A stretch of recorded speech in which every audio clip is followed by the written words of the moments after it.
안녕하십니까. 맥체인 성경 읽기 사무엘상 24장, 고린도전서 5장, 에스겔 3장, 시편 39편. 첫 번째, 사무엘상 24장, 사울을 용서한 다윗의 하나님에 대한 경외심. 본문에 도움이 되는 배경과 맥락을 소개합니다. 이 장은 다윗이 사울의 생명을 보존하는 결정적인 장면을 기록합니다. 엔게디 광야에서 다윗은 사울이 용변을 보기 위해 들어간 굴 속에서 그를 죽일 수 있는 절호의 기회를 얻었지만 하나님의 기름 부음을 받은 네 줄을 치는 것은 여호와께서 금하시는 것이라는 이유로 그를 해하지 않습니다. 이는 다윗이 하나님께서 세우신 권위에 순복하고 보복을 자신이 아닌 하나님께 맡긴다는 신앙적 결단입니다. 이후 다윗은 사울에게 자신이 그를 해치지 않았음을 고백하며 악은 악인에게서 난다 하였으니 라는 말로 자신의 정당함을 드러냅니다. 사울도 이 사건 이후 감동하며 잠시 다윗을 인정하게 됩니다.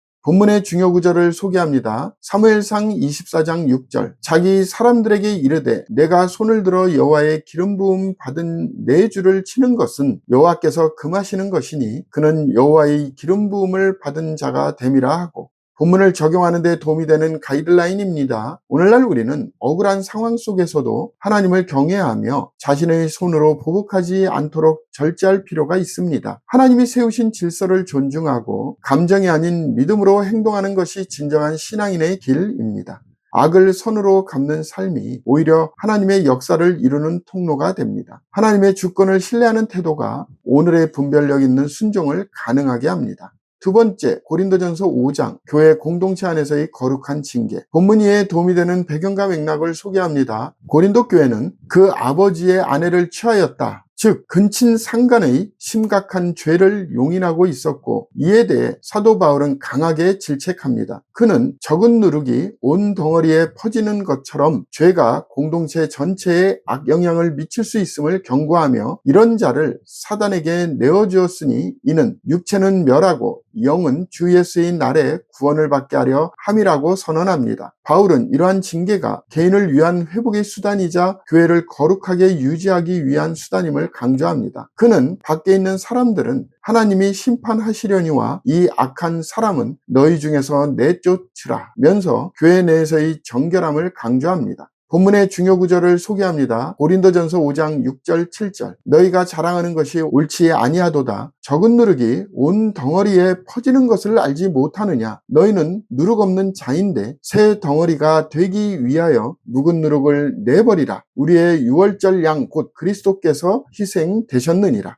본문을 적용하는 데 도움이 되는 가이드라인입니다. 오늘날 우리는 교회 공동체 안에서의 거룩함을 무겁게 여겨야 합니다. 사랑이라는 이름으로 죄를 방치하지 말고 회복을 위한 건전한 징계가 있어야 합니다. 영적 건강은 공동체 전체의 순교를 통해 유지됩니다. 진정한 사랑은 죄를 숨기는 것이 아니라 진리 안에서 회개와 변화의 길로 인도하는 것입니다. 세 번째, 에스겔 3장, 두루마리를 먹고 경고하는 자로 부르심 받은 에스겔. 본문 이에 도움이 되는 배경과 맥락을 소개합니다. 에스겔은 하나님의 두루마리를 먹는 장면을 통해 말씀을 온전히 내면화하는 상징적인 체험을 합니다. 이후 그는 인자야 이스라엘 족속에게 가서 내 말을 그들에게 고하라는 사명을 받습니다. 하나님은 에스겔에게 이스라엘 족속은 이마가 굳고 마음이 굳어 내 말을 듣고자 아니하리니 라고 경고하시며 전하는 자의 사명은 반응의 결과가 아니라 신실함임을 강조합니다. 특히 너는 이스라엘 족속의 파수꾼으로 세웠으니 라는 선언은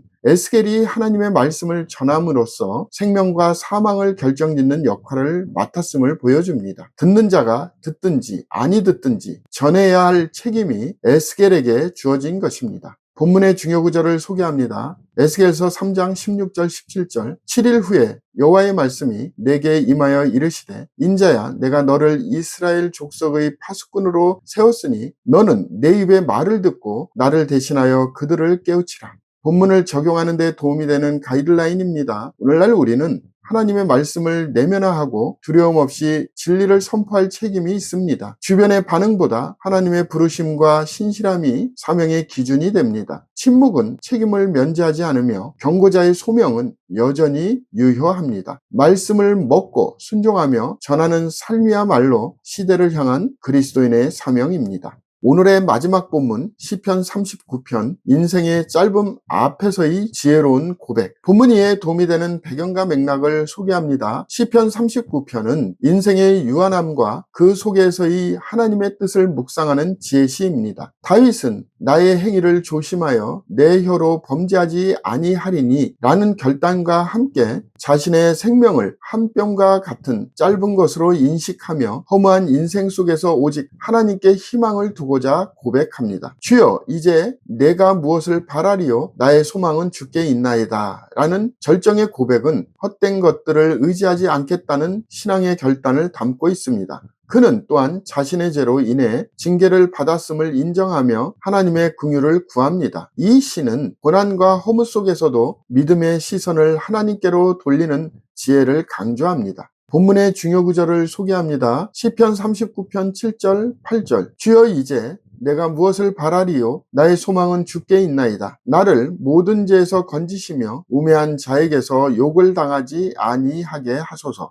본문을 적용하는 데 도움이 되는 가이드라인입니다. 오늘날 우리는 인생의 유한함을 깨달을 때 진정한 소망의 방향을 바로잡게 됩니다. 순간적인 성취보다 영원한 것을 바라보는 삶이 필요합니다. 모든 것이 지나가고 사라지는 가운데 영원하신 하나님만이 참된 의지처가 되십니다. 삶의 짧음을 안다면 오늘 하루도 믿음으로 살아야 할 이유가 더욱 분명해집니다.